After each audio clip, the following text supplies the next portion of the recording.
Hey, ¿qué tal, gente? Soy su amigo Héctor Cifuentes y el día de hoy les doy la bienvenida a este su podcast Nada Personal, en donde como primer episodio contaremos con dos temas muy complejos en la actualidad, que uno son las personas con discapacidad, todo lo que conlleva ser una persona en este estado, también las cosas por las que viven, experiencias y todo lo que conlleva. También trataremos un tema, pues para mí el más complejo, que es la educación, tanto la educación en México como la educación aquí en el estado. Y pues qué mejor para hablar de estos temas que la persona que me acompaña. Voy a hablar un poco de su trayectoria, licenciada en Derecho, maestra pensionada, ex conferencista, ex diputada y pues un sinfín de atributos que tiene. Conmigo me acompaña la licenciada Marta Llanes Valenzuela. ¿Cómo está, Marta? ¿Qué tal, licenciado? Buenas tardes. Un placer Bien, estar bien. aquí. No, pues primeramente muchas gracias por aceptar la invitación a este podcast. Bueno, plática más que nada, para hablar nos cuente sus experiencias, nos cuente cómo le ha ido en la vida, cómo la trató y sobre todo hablar sobre estos temas que le acabo de exponer. ¿Qué le parece? Excelente. Muy importantes abordar. Licenciada, a ver, para iniciar, a ver, ¿usted nació aquí en Hermosillo, Sonora? ¿Es de otra parte? ¿De dónde nos acompaña usted? Nací aquí en Hermosillo, Sonora, hace 60 años, orgullosamente hermosillense. Soy la segunda de 9 mujeres. Ok. Eh, 100% naranjera, pues estoy dividida entre naranjeros y yaquis, porque, a porque ver, mi platíqueme. papá, mi papá es de Pueblo Yaqui, era de Pueblo Yaqui, en paz Ok. descanse. ¿Usted creció allá o creció aquí en No, Hermosillo? no, aquí en Hermosillo 100%. Mi mamá emigró de Bacadehuachi, mi papá bajó de Pueblo Yaqui, aquí se conocieron, aquí se casaron, aquí tuvieron 9 hermosas mujeres, Ningún hombre. ningún hombre, yo soy la segunda de las 9. Ok, Eh, Mis papás pues Antonio Llanes León y mi mamá Marta Valenzuela Galás, ambos finados. ok. Y mi hermana, la más pequeña, finada también ya hace varios años. Ok, transportémonos un poco a su infancia, licenciada. Siempre me gusta a mí hablar con las personas sobre todo eso. Siento que una buena radiografía para conocer a las personas, el por qué hicieron lo que hicieron o por qué son lo que son, tiene mucho que ver la infancia. Su infancia, ¿cómo fue? ¿Fue una infancia agradable? ¿Tuvo problemas económicos, problemas de cualquier índole? Sí, me podría compartir un poco de eso. Claro que sí, mira, y para mí es muy importante siempre decirlo que provengo de una familia humilde, Ok, y no por eso dejó de ser mi vida una vida muy feliz, una ok. niñez muy feliz. Mi papá, una persona que siempre estuvo a cargo de nosotros, era el proveedor 100%. Mi mamá, pues la ama de hogar. Y a mi papá le gustaba mucho sacarnos.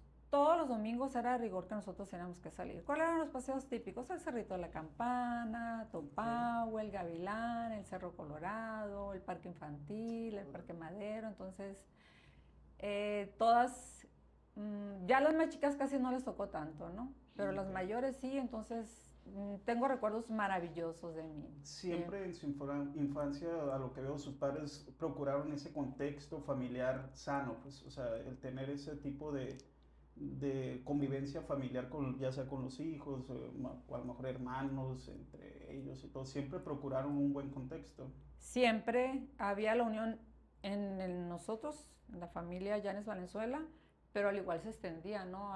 Con la familia de mi papá, la familia de mi mamá, eran visitas constantes. Siempre había una interacción muy bonita en todos. Ok.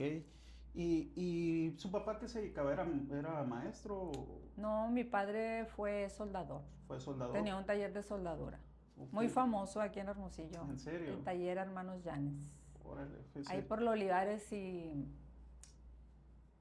Periférico. Súper reconocido el taller. Sí. Ok, qué bueno. Me gustaría hablar un poco sobre su educación, licenciada.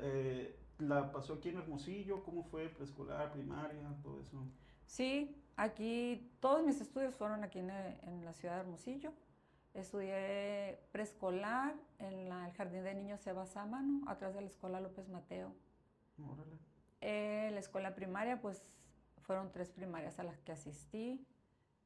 En la escuela Ignacio Fimbres, en la Enriqueta de Parodi y me gradué en la Mártires de Cananea, que ya por motivos de que nos estábamos cambiando, ¿no? de colonias. Luego la secundaria la hice en la escuela 20 de noviembre, extinta ya. Extinta 20 de noviembre. Sí, porque es en donde está ahorita la escuela 31. Ah, ok. Entonces varios muchachos, adolescentes de esa época no alcanzamos turno en la mañana y se abrió una escuela por la tarde, pero era particular. Entonces Ok. ahí concluí y después posteriormente ingresé un año al Cobach, pero mi deseo desde niña siempre fue ser maestra o abogada. Maestra o... Maestra o abogada me inculcó mucho esas profesiones mi abuelo paterno. Desde Ok. niña me hablaba mucho de que estudiara, que porque como él velaba en los campos y que él veía cómo los patrones, por la gente por no saber leer, les pagaban los que le daba la gana y que luego no había quien los defendiera. Y me decía, tú tienes que estudiar para esto, para maestra, abogada, y vas a llegar a ser diputada, me dijo. Le dijo y lo cumplió, fíjese. Pues tuvo boca de profeta. Ojo de profeta. Sí. Licenciada, y bueno, siguiendo un poco con la línea esta de su educación, usted termina la clase universitaria, o sea, termina sus clases universitarias, ¿en qué más o menos, en qué fechas? Ah, bueno, omití decir que después de terminar la normal, muchos años después ingresé a la Universidad de Sonora. Soy orgullosamente búho, igual que usted, Sí, licenciado. sí, pues claro, de ahí Tuvimos el está. placer de compartir aulas, Claro, claro, pero viene lo de ser docente. ¿ok? Cabe recalcar que usted no nació con esta discapacidad. No. ¿Usted adquirió esta discapacidad a qué tiempo, en qué edad más o menos? Bueno, una servidora se recibió como licenciada en educación preescolar, no, normal, era normalista. Pasábamos de la secundaria, pasábamos a la normal. Ah, ok. Y fueron 4 años de estudios, yo me gradué el 3 de julio y el 2 de agosto me voy a entregar una copia de mi tesis a una maestra muy querida allá, en paz descanse, allá en Obregón, y allá yo sufro un accidente. Ok. Como fue un accidente, mucha gente a veces piensa que fue un accidente automovilístico, pero fue un accidente tan sin chiste. No hubo sangre, no hubo drama, no hubo velocidad, no hubo nada. Estaba en un vivero sentada, atrás de mí había unos sacos de tierra preparada para plantar en el vivero. Andaba ahí porque mis primas con las que fui a visitar al campo estaban ahí todas ellas.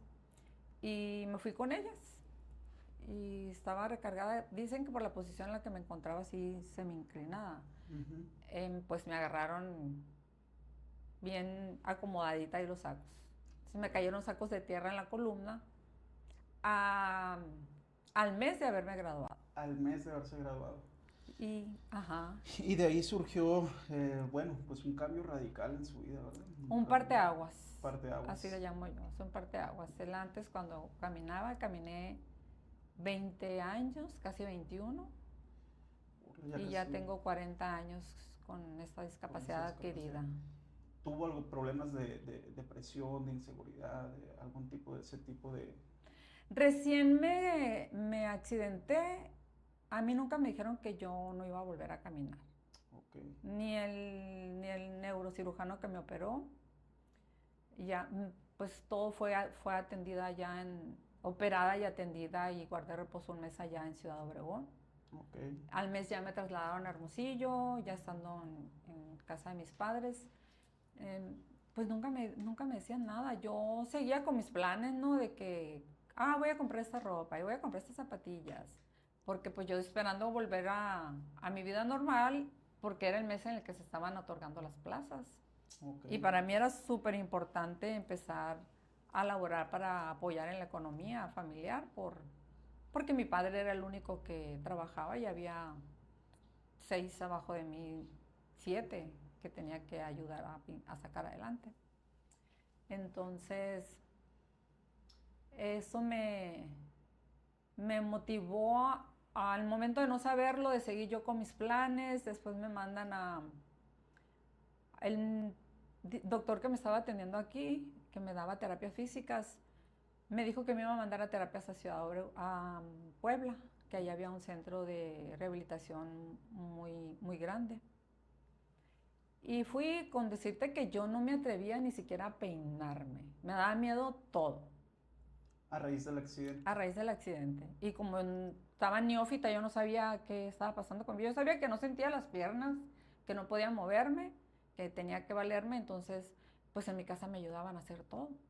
Okay. Y cuando el médico me dijo que me iba a ir allá a Puebla, pero antes de irme me dijo, tienes que aprovechar esta oportunidad porque tú no vas a poder trabajar como docente. Y les dije yo, ¿y por qué no voy a poder trabajar como docente? Porque los niños se van a traumar cuando te vean en la silla de ruedas. Pues eso fue un golpe muy duro al corazón.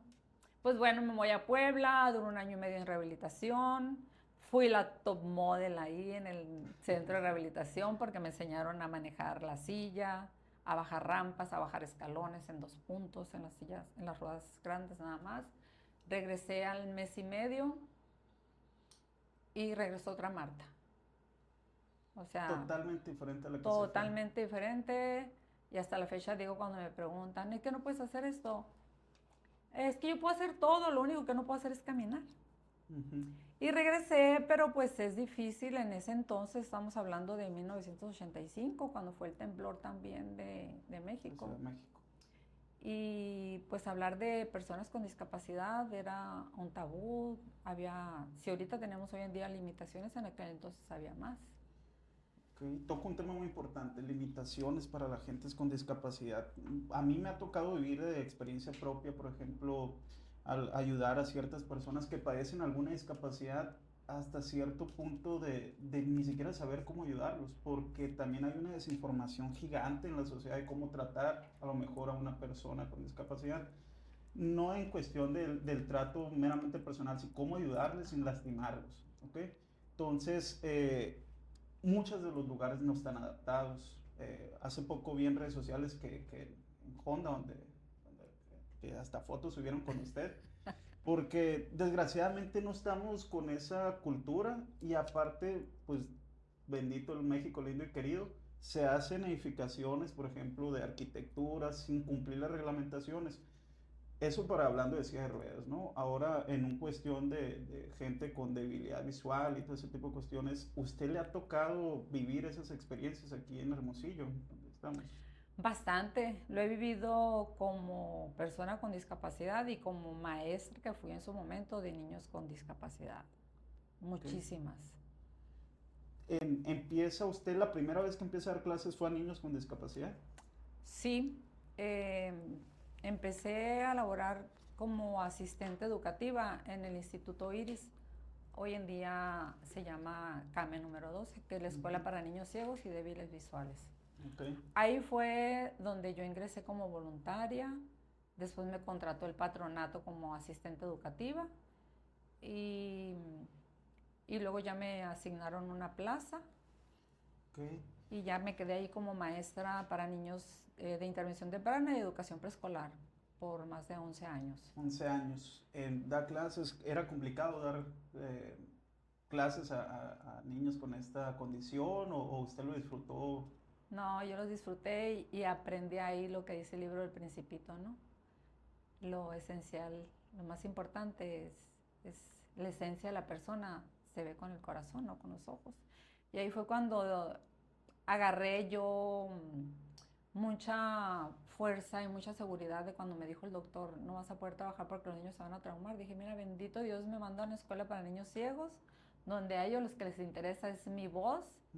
Y me quisieron así y pues eso me dio mucha seguridad y estar con ellos trabajando 11 años ahí, pues aprendí de ciegos y la discapacidad que yo manejo, que es la motora, ¿no? Pero en el Inter pues conocí las otras discapacidades también, la intelectual, la visual, la auditiva, la cognitiva. Ok, a raíz de ahí dura los 11 años ahí dando clases y posteriormente se va a qué institución. Después de ese tiempo, concurso para una dirección. Okay. Lanzó una convocatoria al sindicato de la sección 54 para 2 direcciones que había disponibles y se nos hizo un tipo escalafón interno, ¿no? Donde tomaban en cuenta la antigüedad, era antigüedad, era trayectoria sindical y hacías una carta de exposición de motivos porque querías concursar para la dirección. Y ahí aparte del estudio, ¿no? La normal, en contra de los compañeros que también tenían la normal de educación especial, porque en Ciudad Obregón se abrió una escuela de educación especial. Antes los maestros de antaño tenían que viajar a Ciudad de México a hacer la especialización. Entonces hace algunos años se abrió esa escuela ahí en Ciudad Obregón donde se manejan, salen los egresados, salen con especialidad en, la principal es intelectual y audición y lenguaje. Hoy en día quiero pensar que ya esté incluida la materia de discapacidad visual, pero es vista así, ¿no? Ok, algo de lo que me llama mucho la atención su currículum, licenciada, es cuando lo estaba leyendo que usted eh, pasa como asesora pedagógica, a lo que se me comenta, pero veo algo muy que me brinca de repente, ¿no? Que usted dice pensionada de la docencia, ¿no? Y no jubilada. Entonces, me gustaría el saber un poco el por qué el pensionarse y no el jubilarse, qué motivos la orillaron a ese tipo de decisiones, que a lo mejor para nosotros no es muy relevante, pero pues sí, aquí en su caso, creo que hay una historia detrás de todo eso que no sé si nos quiera compartir. Fíjate, licenciado, que es la primera vez que voy a exponer esto, que usted me pregunta, que me duele más que cuando platico de mi accidente, ¿no? Sí. Que ya a la fecha no me duele lo del accidente, ¿no? Pues ya son 40 años, ya lo superé, bendito Dios. Al año yo salí adelante de mis capacidades, yo me accidenté el 85, el 86 yo empecé a trabajar, a darle, y a ascender y ascender. Te digo, me duele mucho decir el tema de que soy pensionada, porque esa nunca fue mi meta. Mi meta era ser ese parteaguas de que la sociedad viera que una persona con discapacidad es capaz de, Ok. sí, que no el estar en una silla o tener una discapacidad visual o auditiva te impide a llegar a ser alguien en la sociedad. Y me duele porque a raíz de la falta de infraestructura adecuada en los planteles educativos de educación especial, voy a hablar específicamente, no hay baños adaptados. Entonces yo trabajaba, estaba de directora en ese entonces en Carbó y tenía que viajar todos los días a Carbó. No había baños adaptados, yo tenía que dejar de tomar agua y de entrar al baño por casi más de 8 horas. Con el tiempo eso me trajo repercusiones que me llevaron a que me internaran en 2 ocasiones y que pudiera verse visto en riesgo mi salud, mi vida. Y de ahí empiezan a venir una serie de incapacidades hasta que llega el momento en que me suspenden el sueldo. Y pues de ahí dije, de aquí soy. Ya, o sea, que ya me hayan quitado mi sustento económico, del cual dependían mis papás y mi hija. Y pues de ahí agarré fuerzas para hacer valer mis derechos y enfrentarme, ¿no? A quien tuviera que hacerlo. Y solicitarles que, pues que no era yo la que estaba interesada en adquirir una pensión, porque cuando a ti te pensionan te dan un seguro, que implica dinero. Okay. A mí no lo que menos me interesaba era el dinero. Para mí lo más grandioso era recibir mi medalla de 30 años de servicio. Okay. Era su meta, digamos, antes que lo económico, usted buscaba esa meta personal desde que inició. Definitivamente. Okay. Y me duele, por lo general cuando me preguntan jubilada, sí, jubilada. No me gusta decir que soy pensionada porque siento como que fallé. Esa gargomita por Ajá. dentro que no la deja estar. Y qué curioso que en base a los temas que estamos tratando, ¿no? Que es la discapacidad y la falta de infraestructura que hay en la sociedad, en los negocios, en los establecimientos, esa falta misma de infraestructura sea la misma que la haya llevado a tomar una decisión orillada, como dice usted, en base a un salario, pues, ¿quién podría estar sin un sustento? Pero que a raíz de esa falta de infraestructura en el mismo institución pública, o sea, no estamos hablando que es un negocio particular, que es como subirte a una rampa de algún establecimiento privado, en la misma institución carecían de esa infraestructura y en base a ahí, pues, la historia sigue, ¿no? O sea, la historia sigue de que a usted lo orillan, mete ese reclamo y posteriormente, ¿qué le dicen? Sí, hay algo muy importante que recalcar, pues estamos hablando de una escuela de educación especial, donde van niños Exactamente, ¿no? en silla de ruedas, no la directora, o sea, no iban a hacer adecuaciones porque, llegó la directora, llegó Marta Llanes, está en silla de ruedas y rápido hay que adecuar. No, antes de que yo llegara eso debería de haber estado y no nomás en esta escuela, en todas. Ujú. A la fecha, quiero pensar que todavía no llega todavía esas adecuaciones, esos baños, esas rampas. Escuela que yo pisaba, escuela que pedía, necesito rampa, necesito baños, meter oficios, tramitar porque es la función del director. Pero no se atendía de inmediato, ¿no? Al menos que tú tuvieras ahí un conocido y que te ayudara y sacara eso.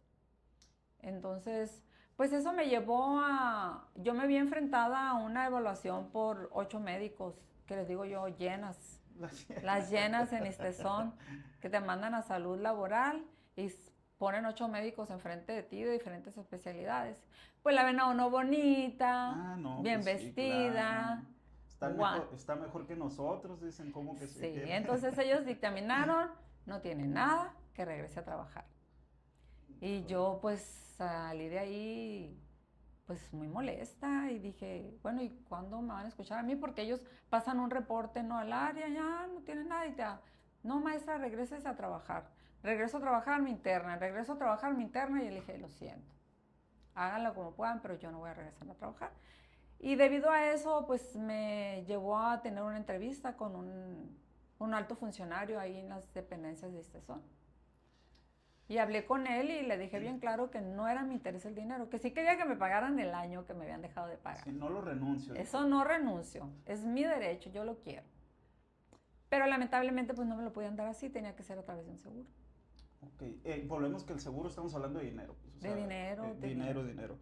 En esta cuestión del dinero que usted menciona, que pues hasta cierto punto se negaba a recibir a cambio de que puede llegar a una jubilación, pues, ¿no? Como usted decía, el demostrar el que sí se puede. Quizás y en casa o en quien esté viendo este video diga, esté en la misma circunstancia, quizás si tenga alguna discapacidad y esté en un momento a lo mejor de depresión, a lo mejor un momento en donde personas como usted es motivación para ellos el decir, sabes que sí se puede, yo tengo esta discapacidad, sí se puede. Yo siempre he dicho que hay un hándicap a favor en ese tipo de circunstancias, aunque no lo parezca. Si lo sabes manejar, en cierto punto tienes ese hándicap de una resiliencia. O sea, te sobrepones a algo muy fuerte y eso te hace más fuerte de lo que vayas a intentar hacer en un futuro. Porque no es la misma como que iniciar así todo sin tener digamos, ese punto de quiebre, pues, que hay personas que nunca lo tienen.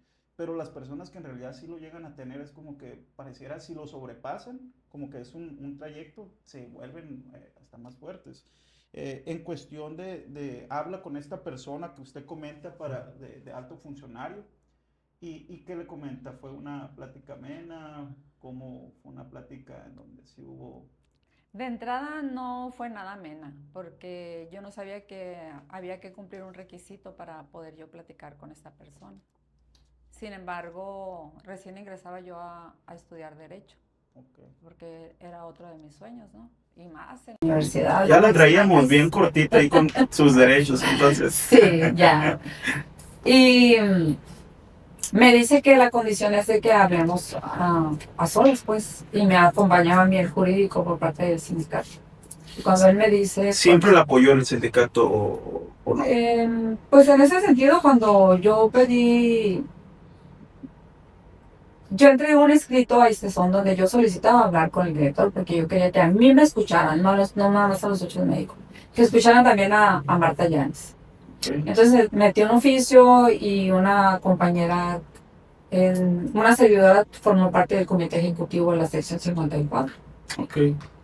Yo ya estaba fuera cuando esto sucedió y esta compañera también ya estaba fuera, pero le entendía muy bien a los temas de ahí de Istezón, y ella me dice, voy a hacer yo también presión, dijo, para que consigas esa cita.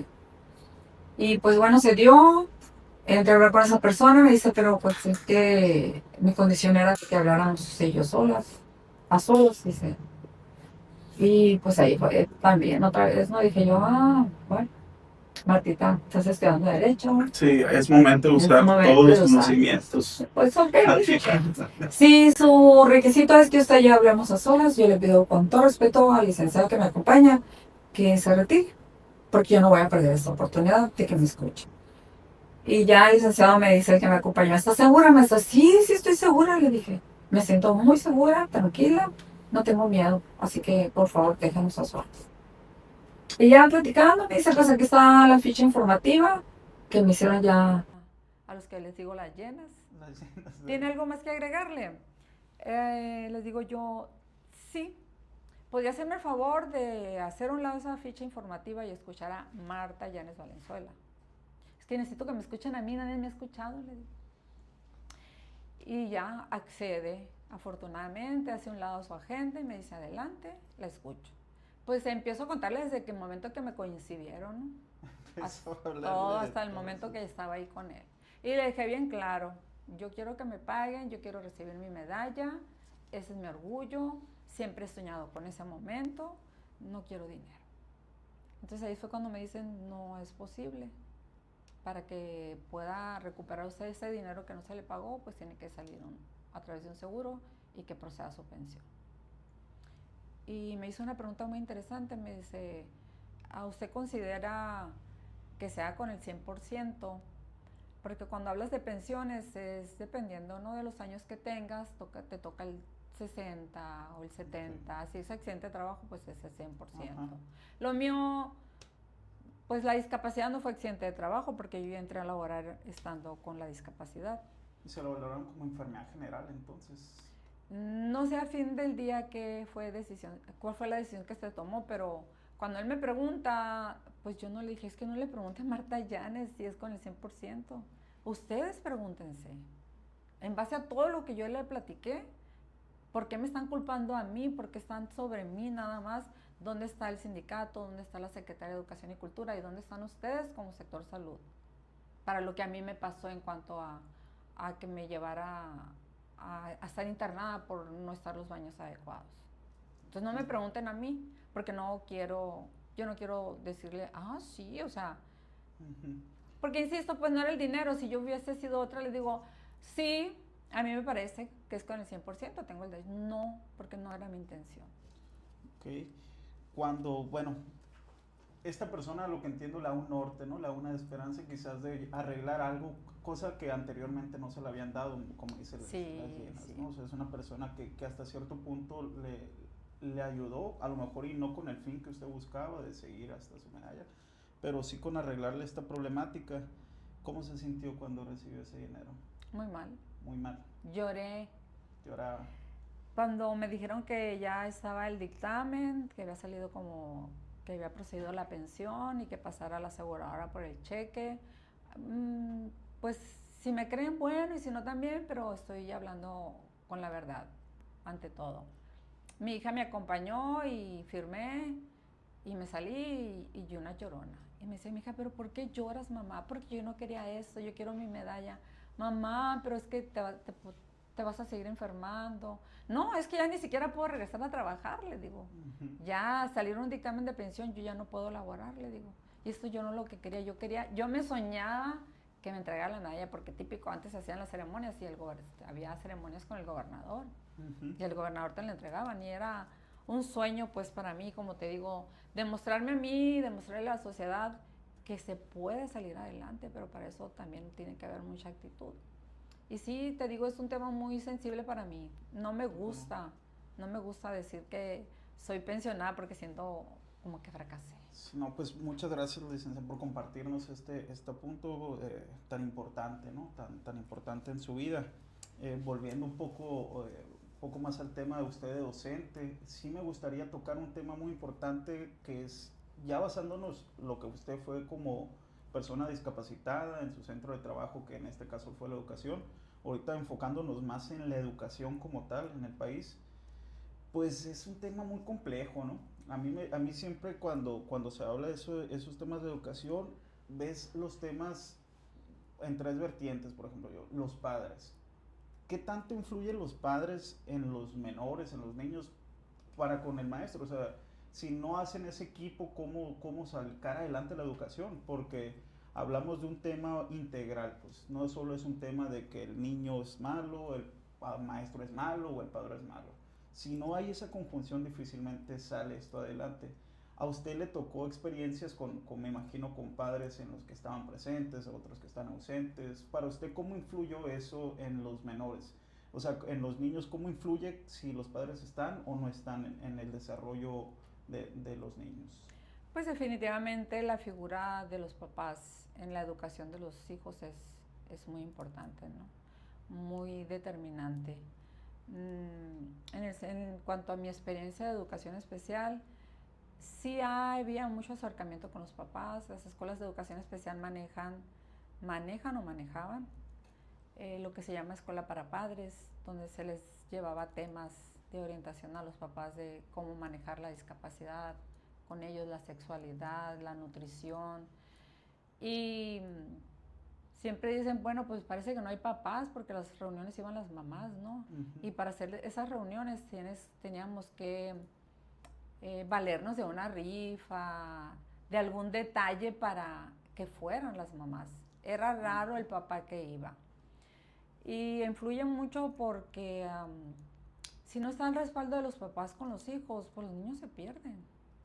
Se pierden en discapacidad es mucho más todavía, porque los papás quisieran tener la esperanza de ver a sus hijos en la universidad, que sean personas productivas, pero no todos tienen esa capacidad. Lamentablemente, en la mayoría de los niños con discapacidad son niños de muy bajos recursos, donde tiene uno que gestionarle a los padres de familia a veces las despensas, las becas que no nada más son para los niños de educación especial, pero es determinante y a veces se cuenta con ese apoyo de los padres de familia, otras veces no. Y cuando no es así, es el docente el que tiene que llevar toda la responsiva dentro del grupo, a veces solo, sin ese respaldo. Y lo digo él solo porque si tú dejas tarea o dejas algún trabajo y no hay respuesta en la casa, pero a veces no lo hay porque el papá no quiera, no hay porque tampoco hay dinero para hacerlo. Los maestros muchos se invierten de su bolsa a comprar cuadernos, a comprarles los lápices, a veces a regalarles mochilas. No sé, hoy en día se habla mucho de la vocación del apostolado de ser docente, ¿no? Antes había ese apostolado, ese amor a la profesión. Los maestros en verdad nos preocupábamos y nos ocupábamos de que los papás estuvieran cercanos, porque es muy importante, como usted lo menciona, el papá, padre de familia, el alumno y el personal, hacer ese trinomio, porque falla uno y se le complica el trabajo a otro, no es que fallen los tres, pero tanto los padres como los maestros tenemos que estar enfocados en los niños y sacarlos adelante. El detalle es que cuando salen de la escuela también, por más esfuerzo que hagas tú como padre de familia o uno como docente, cuando ya se gradúan no hay más opciones, pues. Sí, sí, sobre todo ese punto que usted menciona, cómo es que la situación ahorita está complicada. En el ámbito social no estamos descubriendo algo, o sea, en las calles se ve, en las noticias se ve, en muchas de las redes sociales se palpita el problema, que lo estamos normalizando. Eso es un problema muy, muy tajante, que ya estamos normalizando el verlo. Y cada vez me llama la atención son menores, incluso infractores de la ley. Entonces te quedas tú, ¿y los papás dónde están? Siento yo que quizás estamos desviando un poco la atención, de que estamos apostando muchas veces en situaciones correctivas. Es mi punto de vista, ¿no? Quizás y sea mi punto de vista muy particular. Acciones con gente que quizás ya no, o difícilmente van a ser corregidas. Siento que se va mucha atención a ciertos puntos y no se enfoca en realidad en las bases. Los niños que se descuidan a tempranas edades son los que el día de mañana vas a estar batallando con ellos por ser infractores de la ley. Entonces, esto conlleva lo que usted dice: si no hay esa apertura del padre a querer ayudar, pues difícilmente el maestro lo puede, o sea, absorber todo. Además de que ahorita en escuelas públicas hay 30, 40 niños por salón, entonces sería casi una irresponsabilidad pues incumplible para el maestro. Pero toca un punto muy importante, la vocación de ser maestro. Ese es un punto fundamental. Eh, Comparto esa idea de que mi sueño de toda la vida, desde que yo probé un poco, mi sueño siempre ha sido ser maestro. Y terminé de abogado, cosa distinta que nos pasó, ¿no? Pero mi sueño de toda la vida era ser maestro. ¿Por qué? Porque a mí me tentó eso por casualidad en un servicio social de la preparatoria, fui a clases, la maestra se incapacita, era una escuela de bajos recursos. En muy resumidas cuentas, no había maestro. Y pues el director dijo, pues yo no doy clases, dijo, yo tengo otras situaciones, pues métete al salón y ponles un examen a ver qué haces. Y renuente al principio, le he de confesarle que estaba renuente, pero posteriormente cuando veo la magia de la docencia, o sea, cuando ves en mí surgió algo que nunca había sentido, el transmitir conocimiento, el cómo, me acuerdo que en aquel momento daban unas tablets que eran de MX, unas grises. Ajá. Que yo recuerdo que pasándoles videos por Bluetooth a los niños, yo hacía algo como, ¿sabe? Algo que resume mucho todo lo que a mí me tocó vivir es el tema de, no sé si usted tuvo la oportunidad de ver una película llamada Radical, no le suena. No. Es una película de Eugenio Derbez, está muy padre, véala, no por el tema de la comedia ni nada. Sí es comedia, sí trae cierto de comedia, pero se trata de un maestro en una escuela lejana en donde él resume todo lo que usted nos está contando. Él resume la situación de carencias, entorno difícil, falta de oportunidades en la misma escuela, maestros inconformes con lo que ganan y por eso van y ahí nos vemos, o sea, vamos a vernoslas tranquilos, hago como que enseño y haces como que me pagas porque no me pagas mucho. Y eso resume en esta situación, pero él que trataba de dar un extra. O sea, siento yo que necesitamos maestros así. O sea, necesitamos maestros y no quiero que malentienda que es mucho pedirles, pues porque todavía que le pedimos todo ese rollo, que sean así, pero que sí busquen la manera de cómo motivar al alumno, cómo métodos distintos. Ahorita ya los niños desde kinder traen teléfonos, pues. Entonces, si ahí está la educación, pues hay que ver la manera de cómo llegarles a esos niños, hay que ver la manera de cómo... Yo me acuerdo que les ponía a hacer un sketch para salir al recreo. Y el sketch trataba de que yo era el papá y ellas eran los hijos pidiéndome que les ayudara a hacer la tarea. Y yo les hacía como que no, y ellos, los mismos niños en general, háganme el favor. Y los niños pidiéndole el favor al papá que los ayude, pues, ¿no? Pero bueno, eso necesitamos. A usted como maestra, por ejemplo, de estos años que fue, de lejos del salario, lejos de estas cuestiones, entiendo a las personas que ahorita ya la docencia actualmente es mero por amor al arte, se está como convirtiendo. ¿Usted cómo lo ve actualmente esta cuestión del docente? ¿Está preparado? ¿No está preparado? ¿Tiene oportunidades? ¿Qué le dices al maestro que va saliendo recientemente de una universidad y pues no hay oportunidades? O sea, hay oportunidades allá remotas, en partes, digamos, lejanas, y con un salario que no alcanza. O sea, ¿qué es lo que está pasando en la educación? ¿Cuál es su perspectiva de esta educación?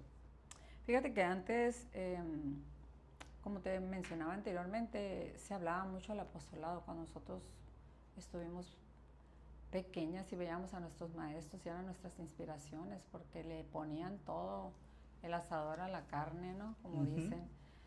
Y había mucho amor al trabajo, mucho amor a la docencia. Hoy en día lo que yo veo es que los muchachos se esfuerzan mucho por terminar la escuela, hacer la maestría, hacer el doctorado, pero siento, en mi muy punto de vista, que voy a estudiar más y están en todo su derecho para ganar más. Ese no es el problema. El problema es que ¿dónde queda el amor a tu trabajo? ¿Sí? Porque nosotros sí dicen la escuela, en la casa se maman los valores, en la casa, donde recibimos la primera educación, y la escuela es la segunda casa. Pero si vas a la segunda casa, llamada escuela, y no encuentras a esos maestros que tengan ese amor por su trabajo, que no están esperando el cheque, porque bueno, todos tenemos derecho a trabajar, a recibir, porque tenemos que comer, tenemos a quien mantener. Pero en aquel entonces no se anteponía lo que tú ganabas, era el ir y decir, ay, ayudé a ese niño, lo saqué adelante, lo ayudé, sabe leer. Son unas satisfacciones tremendas. Que te llegaba un niño que antes eran, ay, es un niño muy travieso, problemas de conducta, y ahora pues ya sabemos que son niños con TDA, ¿no? Ujú. Y que tú decías, logré que saliera adelante, logré que pasara de grado. Hoy en día siento yo que se ha perdido mucho ese amor a la profesión. Les llamaba mucho la atención, no sé hoy en día, pues ya ves que cambiaron todo esto de que ya no tienes tu pensión, Okay. de que ya cuando tú terminas no tienes una pensión como nosotros ahorita, que yo ya me jubilé y tengo, me pensioné y tengo mi jubilación, ¿no? Tengo mi cheque seguro, pues, Ajá. hasta el día que me muera. Creo que hoy en día ya no es así. Pues desconozco un poco, pero a lo que es las marchas y todo esto que han habido aquí en la ciudad, es algo referente a eso. Ajá, entonces a lo que voy es que antes era muy atractivo, aparte de que el que entraba a la normal tenía ese deseo de servicio, ese amor por su trabajo. Las nuevas generaciones que me tocaron a mí ahí por el 2009, 2010, ya decían, no, es que hay que hacer el examen para maestros y luego conseguir la plaza porque tienen muchas prestaciones, ganan muy bien y que tienen esto, veían todos los beneficios. Y qué bueno, qué bueno, Es y qué bueno que, importante, sí, claro, y qué bueno claro. que tengan un sindicato que defienda sus derechos y todo. Pero no hay que descuidar, pues, lo principal, el por qué tú estás estudiando y por qué tú llegaste a recibirte y por qué tú estás entrando a una escuela, a la educación, a la formación. Fíjese que eso que comenta también de cuando a mí me pasa esta experiencia, a mí me toca muy justos para entrar a la normal, para aplicar el examen de la normal. Yo ya estaba apuntado en Derecho aquí en la Universidad de Sonora, pero me nace esta oportunidad me doy cuenta que en lo que realidad me gusta es la docencia y me inscribo para el examen. Yo no llevé absolutamente ningún curso. Antes de entrar a la normal era de que, entraste a la normal, ¿no? Entonces yo me inscribo, dije, pues de igual forma, pues hay que hacerlo. Eh, un examen, sí les podría decir, 3 veces, 4, 5 veces más complicado que el que tuve en Derecho, filas de alumnos para poder aplicarlo, eh, muchos muy estresados, muchos con sus papás al borde prácticamente del colapso, ¿no? Antes de entrar al examen. Agarraban 120 lugares, si no mal recuerdo, la verdad, no estoy todavía, no recuerdo muy bien, pero creo que eran 120. Pues yo los vi y dije, no, pues nomás vine a pasearme, dije, porque aquí no creo que no vaya a quedar. Y lo hice el examen. Y quedé en la normal, quedé en la normal. Allá por el puesto 80 y tantos, pero quedé. O sea, me llegó la notificación, pues quedaste para ingresar, todo ese rollo. En aquel entonces yo tenía esas dos vertientes, o normal o derecho, ¿no? Quedé en ambas. Pero decía yo, pues la normal, luego veía las noticias que maestros peleándose en Oaxaca, tirando bombas, y luego que aquí, que esto y que lo otro, y ya dije, no me voy a limitar, estudiando Derecho, en algún momento puedo dar clases en una universidad, en lo que sea, yo daría clases hasta gratis, pero sí no me quise limitar, pero lo que voy es que hace apenas, para la generación que entró, me tocó venir escuchando en el radio al director de la normal, no sé qué puesto tendría la normal, en la radio, pidiendo que por favor, o sea, invitando a la gente a hacer el examen para entrar a la normal. No sé si de eso que te cobran por hacer el examen ellos tengan algún ingreso para infraestructura o para distintos proyectos, pero invitando a la gente, o sea, en realidad también la oferta educativa se fue muy amplia. La Unison ya te da la licenciatura en educación. La UPN creo que se llama la otra que también te da esa educación. Y pues muchas de paga, ¿no? Pero ahora a lo que voy, los filtros para ser maestro, pues. O sea, los filtros que existían antes de que pues todos se peleaban a normal. Ahorita pues hay muchas escuelas de paga que quizás y solamente con pagar sales como maestro. Pero al punto al que voy es eres maestro, el sector público, no me dejarán mentir ahí los maestros que comenten, está muy peleado, y el sector privado, que es otro punto también, otro, digamos, punto a resaltar, te ofrece mucho menos que lo que te ofrece el sector público, y al final de cuentas el maestro siento yo que lo hemos castigado. A partir de que sí es cierto tener esa vocación, tener ese ímpetu por querer enseñar, pero si no está de la mano de una buena remuneración o siquiera una aseguradora, o sea, algo que te asegure que vas a estar bien, pues se vuelve más complicado para el maestro, porque ya piensas en otras situaciones, como yo lo pensé hace 9 años, pues, o sea, yo decía, ¿y luego? O sea, ¿y luego qué hago? Con amor al arte no pago el recibo. O sea, no ingresaste a la normal porque era muy poco lo que ibas a ganar. No porque era muy poco, sino que vi eso que le comento, esa dualidad en que existía siendo abogado, puede ser maestro, pero siendo maestro quizás sí nunca voy a poder ser abogado. Pocas personas como usted que lograron las dos y han ejercido ambas, pero uno sí también yo, por cuestión económica, también decía yo, pues yo también vengo de una familia humilde, nunca me faltó nada, pero pues sí también era tomar decisiones rápidas, pues de que quizás si no me van a poder pagar otra carrera, o sea, tengo que poder la que tengo y hay que darle para adelante. Entonces yo opté por esa opción, pero quizás si en aquel momento a nosotros nos tocó, estudiamos juntos en la universidad, usted tiene experiencia, tenemos experiencia ambos con maestros. Y yo me atrevería a decir aquí enfrente de cámara que el mejor maestro que tuve en la universidad, en la película esta que le digo a Raical, hace una pregunta el actor muy importante al director, le dice, por los métodos que está utilizando y cómo está ayudando a los niños, y el director le dice como que no, le dice, ¿quién fue? Le dice, y a mí se me queda muy grabado eso. ¿Y a quién fue que les dijo? Todos tenemos un maestro que nos marcó. Absolutamente todos. Hay un maestro. Ahí la gente podrá comentar y etiquetar a su maestro para que darle publicidad y para que sea reconocido. Es bonito ser reconocido. Claro, claro. Pero todos tenemos un maestro. En mi caso, por ejemplo, hubieron varios, pero sí uno que me gustaba, disfrutaba y se aprendía. Pues era Romo Méndez, me acuerdo yo en la Coincido. Coincido también. Sí. Era Romo Méndez. Y incluso él lo decía, pues, yo no tengo más que licenciatura en Derecho y nos tenía todos al filo de la butaca. Con la boca abierta. Ajá, la boca abierta. Qué manera de transmitir el mensaje. Qué manera de transmitir el conocimiento a una persona.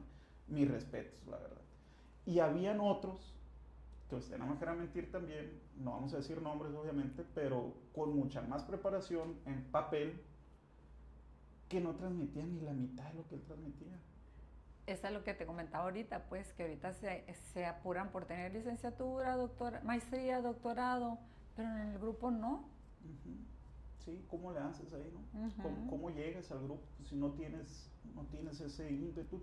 Y fíjese que pues, está bien, apoya, pues porque te estás preparando a lo mejor para ser mejor, pero pues si no tienes esa vocación o al final de cuentas siempre tiene que haber un equilibrio, ni todo es dinero, ni todo es vocación, obviamente, pero los pocos que logran encontrar ese equilibrio, pues son los que te marcan. Claro. Son los que marcan vidas, son los que, qué orgullosos usted de tener exalumnos que la ven y todavía, Marta Llanes, lo máximo, ¿no? Sí, sí, recuerdo cuando salí del Instituto Iris, hasta la radio hablaron, reportándome, ¿no? Y pidiendo y suplicándole a la Secretaría de Educación y Cultura que regresaran a la maestra Marta Llanes al Instituto Iris, que hacía falta.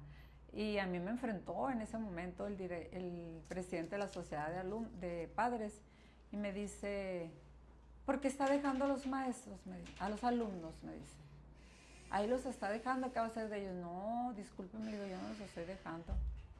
Yo gané un ascenso, concursé y lo gané y yo también tengo que ver por mi hija, por mis papás, le digo, es mi derecho. Entonces vendrán otros, no, pero que ustedes estamos esperando que usted le diera clases a nuestros hijos.